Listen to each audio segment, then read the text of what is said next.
Hey everybody, it's Commander Cloud. Welcome back. We are here for another solo lane tier list today. 8.5 patch. We're a couple weeks into the pro season, so good time to reevaluate the solo tier list here. And check out who the flavor of the current meta is. Of course, the main things to talk about: Guan Yu, still the best solo laner in the game, will not be changing. Now, we're going to look at here for pick rate and ban rate. Actually, Sun Wukong is getting moved up to the next best spot. People in the Pro League particularly seem to be really liking this god right now. So he's going to get a move up. King Arthur going to get a move up. And then there's your order of your top 4 based on pick rate and ban rate. People seem to like King Arthur a little more. Certain players are really, I think, playing more King Arthur than they are Cucullin right now. Of course, Cucullin has come down since a lot of items have gotten nerfed that were beneficial to him. Keep going with that. Tier's gonna move up some too because he's gotten a lot more popular than he was at the start of this season, thanks to Bluestone and all those things. So there that is. The top picks here are gonna get a little interesting because, you know, Artio and Sobek aren't really being picked that much. I thought they were pretty good. I don't think they are as good as I might have thought. I mean, I think Sobek can still be up here in S+, just because his lane sustain is so massive. You're never gonna kill him. So that's the strength he has. Nike, we're not seeing the pick. So she and Osiris are gonna get swapped around because Osiris is currently more popular than Nike is.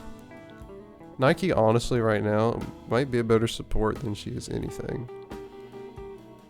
And that's a funny thing to say, but, you know, that's the feel I get with that. Cthulhu pick rate is dead with this god. It feels like no one's playing him anymore. So we're gonna knock him down a little bit there. Vamana not seeing the pick rate. Artio again not seeing the pick rate. For that, she'll go over here. Yorm I think is still quite good. He has just not been picked up again.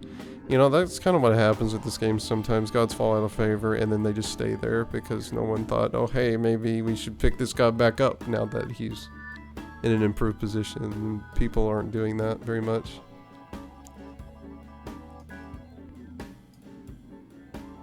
So with all that in mind, your next... Yeah, I'm actually going to really drop Nike hard here. Your next best two, I think Hercules and Chalk. Seeing a lot of Hercules in ranked, and it's doing well. Chalk is coming up occasionally in rank 2. Shifters is really strong on him. And it's a good item, so... You know, Chalk is in a lot better spot in the meta as a solo laner that deals high damage.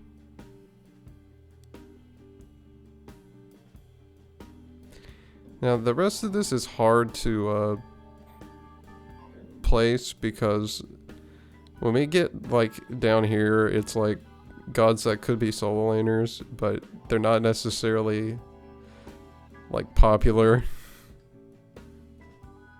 Like Kuzumbo, I think he's pretty good, but you're not going to see him played very much.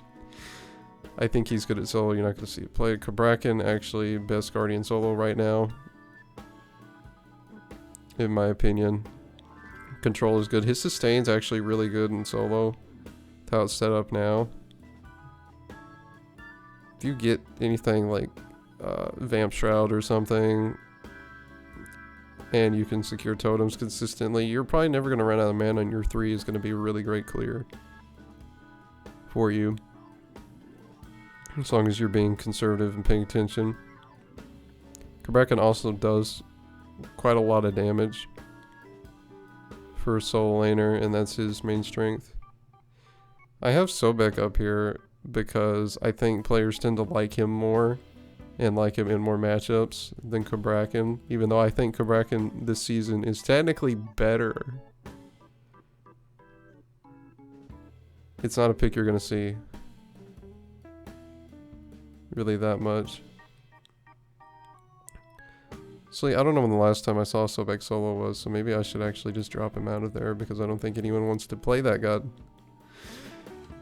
in solo. And then Kraken will hang out here. Of course, I didn't talk about it. Tsukiyomi doesn't move. He's a solid solo laner. He's got a high pick rate in ranked, I think, in solo. So he can hang out where he is. And then the rest of these are like, you know, pick them if you want to. There's situations where they work, but they're not your top picks. Xingqian is here just because I can. I don't know, that's the weird thing you get into solo, is you get into a lot of gods that don't get picked that could play the role pretty well. But it's hard to place them because you don't have information about them.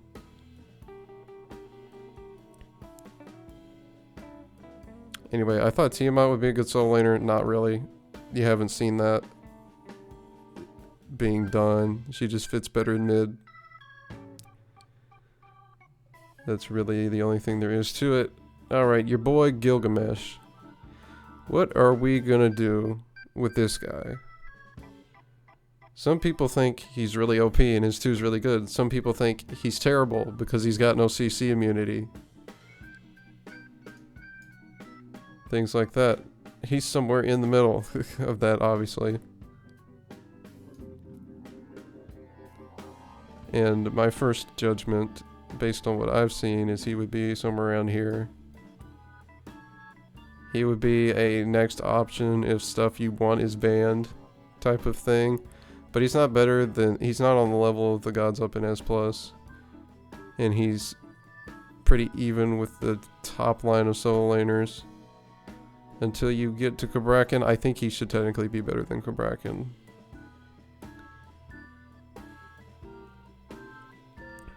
It's because he can go in for the kick if Kraken gets close with his 1. Knock him back. He's got the jump. He's gonna obviously outbox a Kraken because he presses 1 and just starts hitting him. Big advantage for Gilgamesh there. But you're not gonna see him at the top level of solo laners. We'll have to see. Some players are probably gonna try him, but I think you'll find that all the other stuff ahead of him is better. So he'll be a very average solo laner, essentially, is what I'm saying. Alright, how about the rest of the crew down here? Is anybody gonna move? Actually, yes. Mulan is going to get moved up, because she's getting buffs coming up in this next patch, and that's a big deal considering she's already had 1 buff this season. They're gonna do it again, and there she is, probably again better than Kraken. Kraken's kind of our measuring stick right now because he's the top Guardian solo, but Guardian solos are usually not as good as the better warrior solos.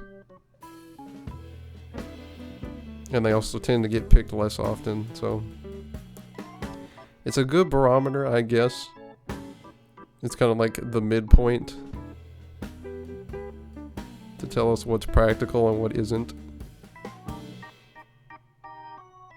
The surprising thing about Mulan is her sustain is actually really frustrating, which I didn't think it would be as big of an issue in the solo lane as it has been, but when I fought her, it's just so annoying to be able to try to kill her. I think didn't I fight her with Cabrakan? Wasn't that the Cabrakan video?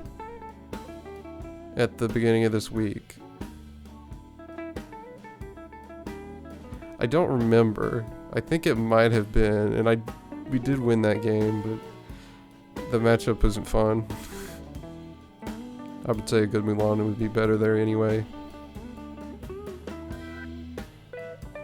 So, as for the rest, I mean, we've got the main guys here that we need to be concerned about. The rest of the gods after Cabrakan are just gods that can be good solo laners, but aren't necessarily popular,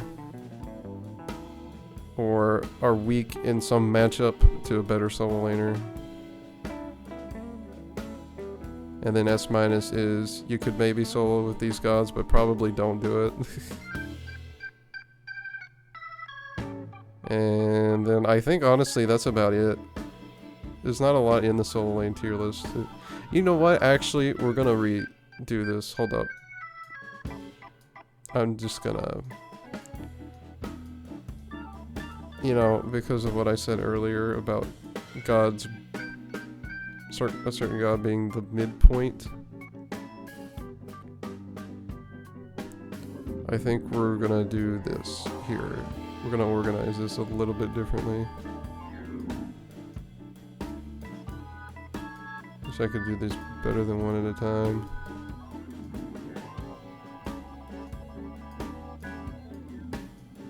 I think this is gonna...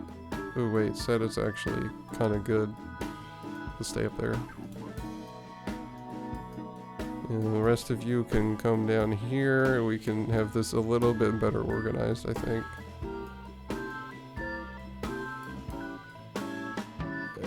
I think my placement of Loki might be a little bit of a cop-out of me just hating this god in solo.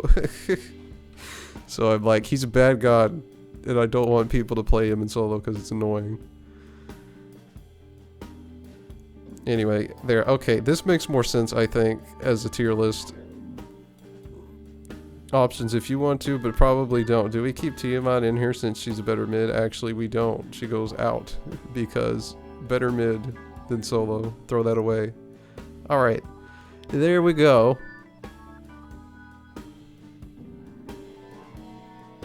I don't know if Chang'a's that good though. Ooh, maybe we should actually drop her to A+. Like, over here. Okay. There, that's organized better. So you got your top guys here. You got your next best if stuff you want is banned. And then you got your good options if you want to try some different stuff. You mess around. You know, your matchup based picks if you're really particular. And then gods you can solo with but maybe don't want to. But they could still do it if you play it right. So there we go. There's the this isn't dual. The solo lane tier list, everybody. Hope you all enjoyed that. Leave a comment down below what you think. Check the helpful links down in the description, of course. If you want to see the tier list yourself, it will be in there. And with that, I'll see you guys next time for some more Smite. Have a good one.